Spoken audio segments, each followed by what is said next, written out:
On l'appellera femme. C'est une partie de moi-même. Dieu ne demandera jamais ton avis pour te bénir. Amen. Amen. Mais voici, il y a des gens qui guettent la bénédiction. Je vais vous raconter la vie de celui qui guette notre bénédiction. Parce que nous sommes aujourd'hui la fiancée de quelqu'un. Et donc je suis en train de vous raconter l'histoire. Je ne fais que vous réveiller un peu. Mais Dieu nous a créés pour que nous soyons son épouse. Dieu nous a créés pour que nous soyons des personnes avec qui il veut parler. Parce qu'il y a des gens qui croient que... Attendez, je vais choquer les gens. Quand j'ai dit que Dieu nous a créés pour que nous soyons son épouse, vous n'avez pas compris. C'est pas vous expliquer. Il y a des gens qui croient qu'il y a des enfants, boucher les oreilles des enfants. Il y a des gens qui croient que épouse là, c'est matin, midi, soir. Elle a besoin qu'on lui donne la tendresse. Elle a besoin qu'on masse son dos. Toute la journée à travailler. Des fois, même faut te coucher à côté comme si tu n'as pas quelque chose. Et puis, tu dis des belles paroles, tu dors un peu. Je choque déjà.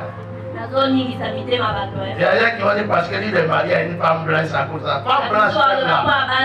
Il y a d'autres même là, c'est grave. Donc c'est pas ça le problème. Je vais dire qu'il y a des gens qui n'ont pas compris le sens du mariage. Mais qu'est-ce que Dieu veut de nous? Dieu veut que nous on l'adore. On lui dise de belles paroles. On le glorifie. Et puis lui aussi il est là, il nous protège. Il nous donne. Si tu veux croire ce que c'est que le vrai mariage, je regarde l'amour de l'église et Christ. C'est ça le vrai mariage. Amen. Donc le premier mariage va naître. Dieu lui, il a créé l'homme pour pouvoir avoir une communion avec lui. Mais Dieu donne une femme à l'homme. Mais la femme et l'homme sont un devant Dieu. Ils ne sont pas deux. C'est avec lui qui parle. Mais pour lui, les deux sont un. Amen. Avant de venir prêcher tout à l'heure, pour la première fois, le Saint-Esprit me dit après ta femme, dis-lui de te bénir. Elle-même était étonnée. Elle dit, mais je ne sais pas ce que je vais dire parce que je ne vais jamais demander ça. Elle me dit, c'est toi l'homme de Dieu, pourquoi tu veux que je te bénisse? Je dis, dis ce que tu as sur le cœur. Dieu m'a donné une leçon. C'est pas parce que j'ai l'onction, je suis serviteur de Dieu, qu'elle n'a pas quelque chose à apporter dans ma vie.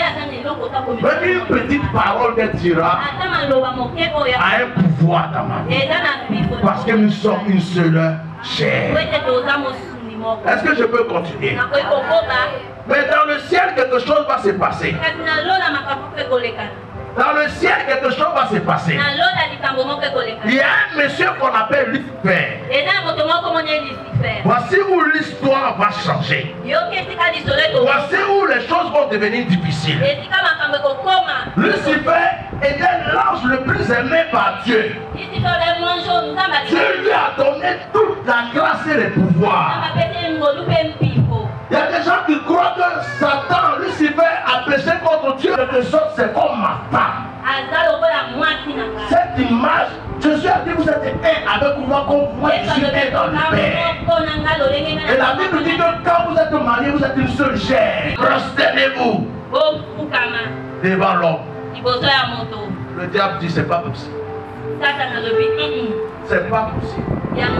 Moi, Lucifer, l'ange au-dessus de tous les anges, me prosterner devant quelqu'un que tu as fabriqué à la poussière, c'est impossible.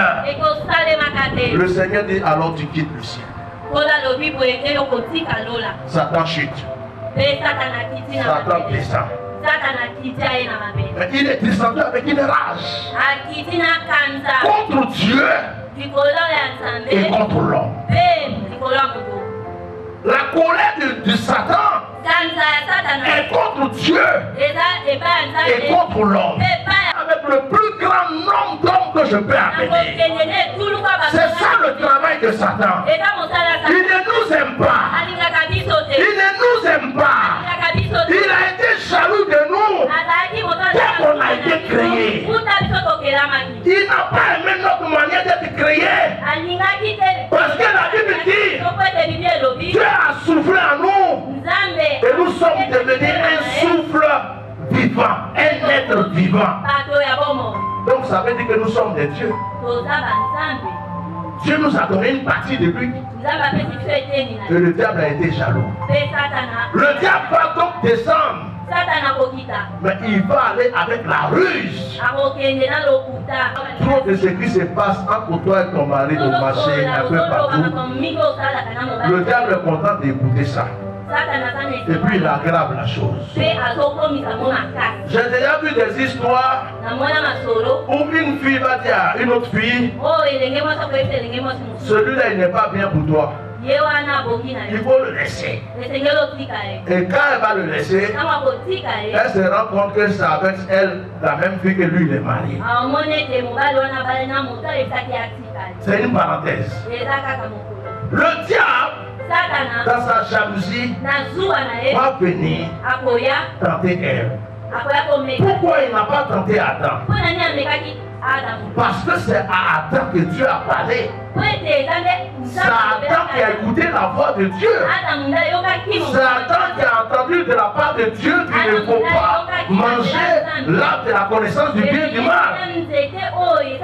Mais la femme n'était pas là. Elle peut tromper quelqu'un, c'est la femme. Alors il arrive et puis lui demande, est-ce que Dieu a dit? Alors il introduit quoi? Le doute. Et il arrive à faire tomber la femme. Je vais essayer de passer. Bien aimé. Alors vient le premier adultère dans le jardin d'Éden. Écoutez-moi bien. Jésus dit dans Matthieu chapitre 5, le verset 27 à 30. Si tu regardes une femme pour la convoiter, qui a déjà commis l'adultère. Donc pour moi, l'adultère est spirituel. Avant que ça soit physique. Et pour moi, l'adultère, c'est tromper, c'est trahir l'engagement qu'on a avec quelqu'un. Je ne parle pas d'adultère où on les a surpris dans l'hôtel ou bien cela. Je ne suis pas en train de dire que le diable a eu quelque chose de spécial avec la femme. Je ne rentre pas dans cette doctrine. Mais je suis en train de dire que la femme va trahir son engagement avec Dieu à cause du diable. Et moi j'appelle ça un adultère. Amen. Maintenant quand une femme a péché, elle a trahi son mari, il y a deux solutions. Soit l'homme n'est pas au courant. Elle garde ça toute sa vie. Elle se culpabilise toute sa vie. Ou soit elle a le courage de dire à l'homme. Maintenant si elle a dit à l'homme, la chose se trouve entre les mains de l'homme maintenant. C'est lui qui décide s'il pardonne sa femme ou s'il ne la pardonne pas. Et je sais qu'il y a beaucoup de chrétiens qui connaissent le verset qui disent qu'on peut se séparer pour cause d'adultère. Donc certains n'ont pas le courage, donc ils se séparent. Mais la femme va trahir Dieu et amener son mari à trahir Dieu. Et j'appelle cela le premier adultère. La première chute. Mais dis à quelqu'un, Dieu n'a pas dit son dernier mot. Dis à quelqu'un. Dieu aimait tellement l'homme. Dieu aimait tellement l'homme. L'homme était son épouse. Et Dieu va dire, ils m'ont trahi. Mais comment je vais faire pour les réavoir? Oh, il faut une nouvelle alliance. L'ancienne alliance est détruite. Mais il faut une nouvelle alliance. Et la Bible dit dans Jean chapitre 3, le verset 16. Jean 3, 16. Quand Dieu a tant aimé le monde, qu'il a donné son Fils unique, afin que quiconque croit en lui ne périsse pas, mais ait la vie éternelle. Donc Dieu va maintenant faire un plan. Il dit la première fois que j'ai soufflé en eux, ils ont devenu un être vivant. Il dit mais cette fois-ci je ne souffle pas en eux. Je vais me former un corps. Je vais marcher parmi tout le monde. Et je vais reprendre mon épouse. Je vais reprendre mon épouse. Je vais reprendre mon épouse. Donc Dieu est venu. Il s'est humilié. Il s'est abaissé. Il est rentré dans le ventre d'une femme. Il s'est formé un corps. Il a marché parmi nous. La Bible dit personne ne savait que c'était Dieu qui marchait parmi eux. Personne ne savait que c'était ce but. La Bible dit qu'il guérissait les malades. Il chassait les démons. Il faisait les miracles. Mais là n'était pas son but. Son but était de reprendre sa femme. Son but était de reprendre sa femme. Il était caché dans un corps par ma femme. On dit avant de prendre ta femme, il faut une alliance. Dieu dit, quand je les ai créés, c'était mon épouse. Mais Dieu, toi Jésus, toi et moi nous sommes un. Je suis toi, tu es moi. Mon tout est passé. Mais pour que toi maintenant tu agisses, on ne peut plus se baser sur l'ancienne alliance. Il faut une nouvelle pacte de mariage. Mais pour cette alliance, Jésus, tu dois payer le prix très fort. Si tu veux cette femme, tu dois payer le prix très fort. Jésus dit à Dieu, quel est le prix? Dieu dit, la dot, c'est que le sang verse. La dot, c'est que le sang verse. C'est que le sang verse. Bien-aimé, Jésus nous aimait. Pourquoi? Avant de payer la dot, il était devant la situation. Il a prié dans le jardin de Gethsémane. Il dit, Père, est-ce que tu ne peux pas changer la chose? Est-ce qu'on ne peut pas trouver une autre solution? Oh Père, j'aime cette femme, mais je n'ai pas envie de mourir. Le Seigneur ne le coûtait pas. Le Seigneur dit, si tu l'aimes vraiment, tu payes le prix. Si tu aimes vraiment cette femme, tu payes le prix. Jésus, sur la croix, va monter pour payer la dot. Pour payer la dot. Pour payer la dot. Les mains comme ça. Il dit, ma chérie, mes mains sont ouvertes. Mes mains sont ouvertes. Pour que tu reviennes à moi. On l'a frappé. Cloué. Et le sang est versé. Le prix de la dot, c'était le sang versé. Le prix de la dot, c'était le sang versé. Oh bien-aimé, depuis ce jour, nous avons été fiancés à Jésus-Christ de Nazareth. Nous avons été fiancés. Avant de mourir, il dit, ma femme est à moi maintenant. Ma fiancée est à moi maintenant. Maintenant je les ai rachetés. Maintenant ils sont à moi. Il dit, Dieu, je m'en vais dans le ciel. Je m'en vais te préparer une place. Je vais préparer la villa. Je vais préparer la fête de mariage. Ma fiancée, reste tranquille. Je te laisserai passer. Je t'envoie un consolateur. Je t'envoie le Saint-Esprit. Il veillera sur toi. Il dit, ma fiancée, l'esprit que je t'envoie te donnera la force. L'esprit que j'envoie te donnera la force. Et la Bible dit, il a donné des consignes. Il Il a dit, je m'en vais au ciel.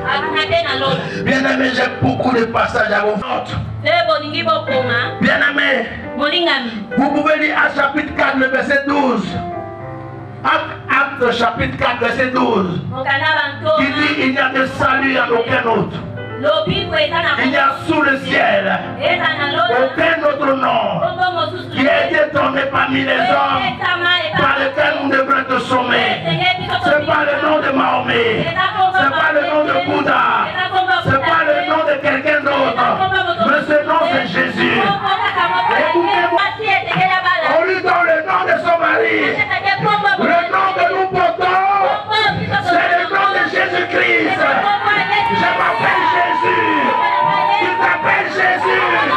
Il s'appelle Jésus. Et lui s'appelle Jésus. Nous avons porté le nom de notre fiancé. Et il est monté au ciel pour nous préparer ça à la place. Il y a Éphésiens, marqué Éphésiens chapitre 5, verset 25 à 27. Nous sommes des fiancés.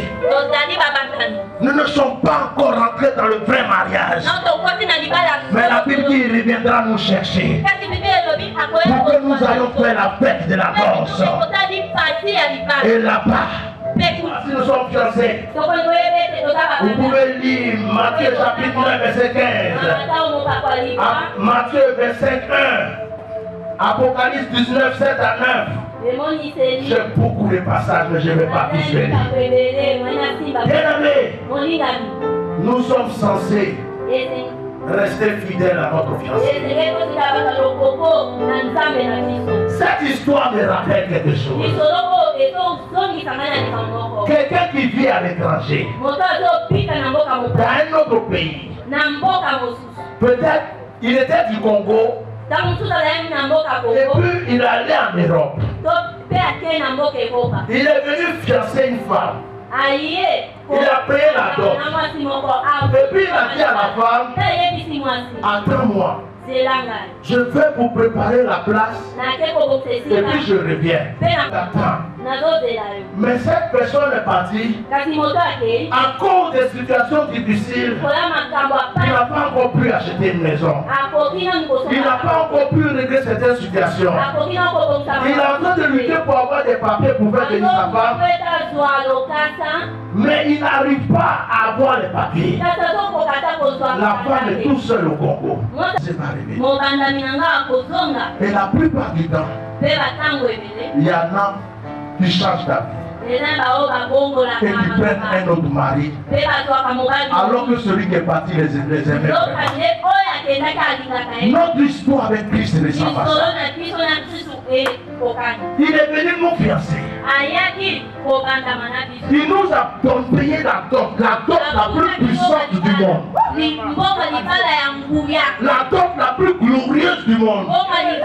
Par son sang, il a dit je reviens.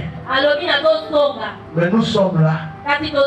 Comme cette fille qui est restée au Congo, ses camarades se promènent avec leurs fiancés, leurs amis. Il y a d'autres qui se marient. Les parents disent, mais toi tu vas attendre combien de temps? On la montre du doigt, on se moque d'elle, on lui dit il ne va jamais revenir. Et au lieu de se rappeler des paroles de son fiancé, elle écoute des paroles des gens et puis elle chante. C'est pareil que quelqu'un qui est ici et puis sa fiancée est partie en Europe. Parole des gens. Ça ressemble aux persécutions que nous recevons en tant que chrétiens. Le diable nous fait croire que Jésus ne va jamais revenir. Le diable nous fait croire que c'est trop difficile, que Jésus nous a oubliés.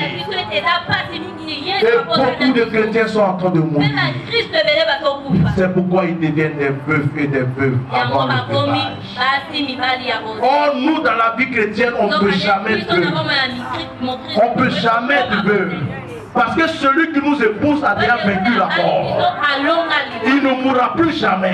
Donc nous ne serons jamais veuves. Mais à cause de notre situation, nous sommes déjà rendus veuves de nous-mêmes. Et aujourd'hui, il est en train de crier à nous. Il dit, reviens à moi. Comme il a dit à l'église de Laodicée, je connais tes œuvres. C'est froid en ce moment. C'est froid.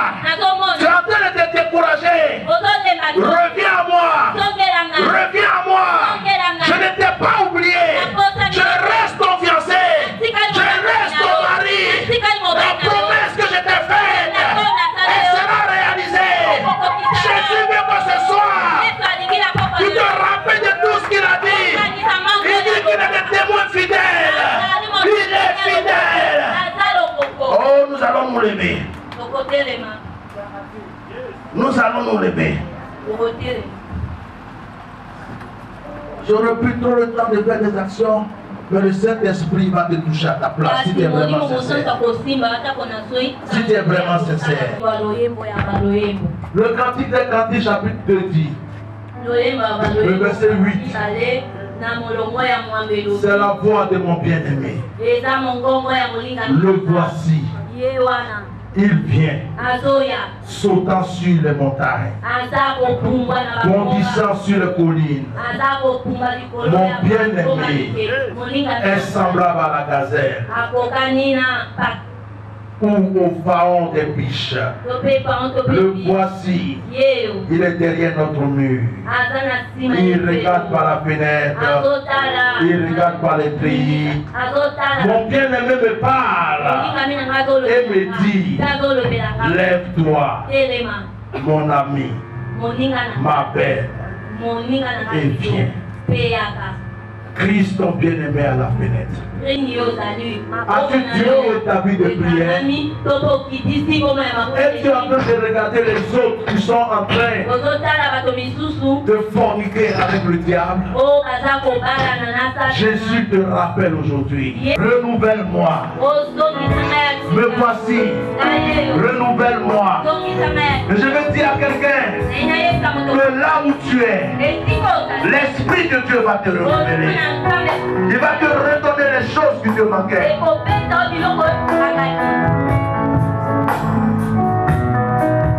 Restez.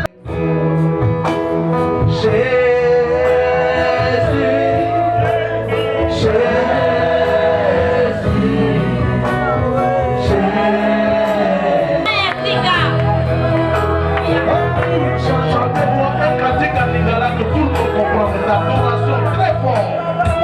Que ce peuple doit recevoir une rosée. Maman, apporte-moi 5 minutes encore. Le Saint-Esprit est en train d'agir. La main. Le Seigneur est en train de renouveler son amour, son alliance de vie. Chantez, chantez, chantez, chantez.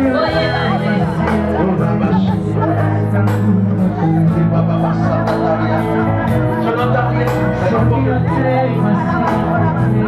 Recevez, recevez, recevez, recevez.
Juste le pianiste.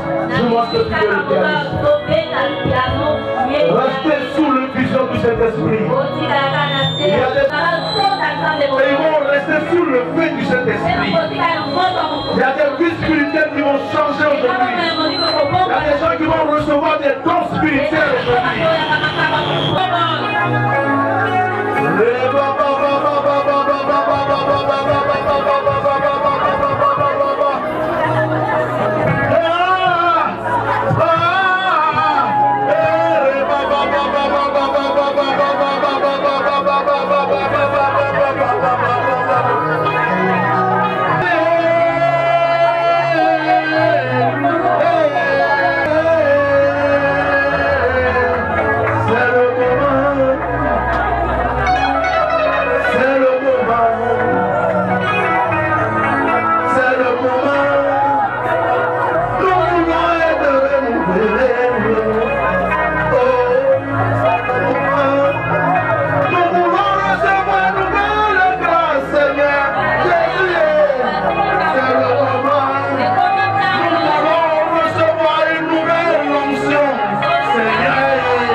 Merci Seigneur.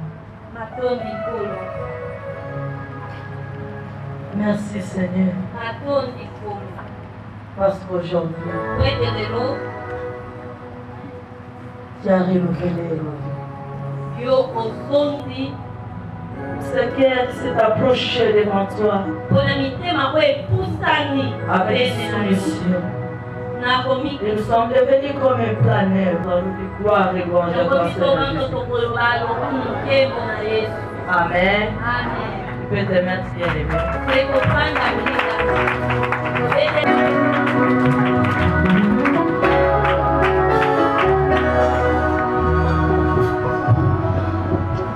Dieu est merveilleux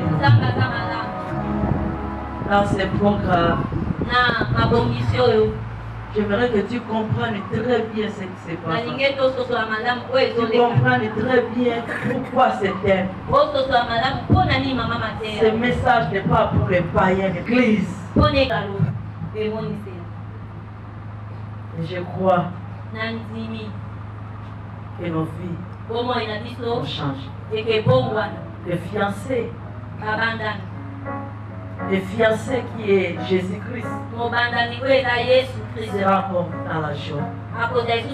Il peut encore chanter un bon cantique pour ta vie. Parce que tu as compris. On nous a dit que le fiancé pleure Il pleure parce que la fiancée ne comprend pas le prix que le fiancé avait payé. Dès que tu comprends le prix de la dot, et d'enseigner le même chose. Je disais, quel est ce fiancé qui partait en voyage, qui a laissé sa fiancée dans la mer de la joie pour cette fiancée. Alléluia. Amen. Église. Ecclesia. Église. Ecclesia. Revenons à notre premier amour. Bouchons nos oreilles à tout ce que le diable veut nous faire voir. Et attendons le pour. Il viendra dans sa gloire. Il sera assis à ses côtés. Et c'est toi qui va dominer. Et tu seras dans la joie. Que Dieu bénisse sa parole. Que Dieu semble Dieu. J'aimerais avant de remettre le micro au modérateur. Il est venu déjà la présence de l'homme de Dieu, le pasteur est bien.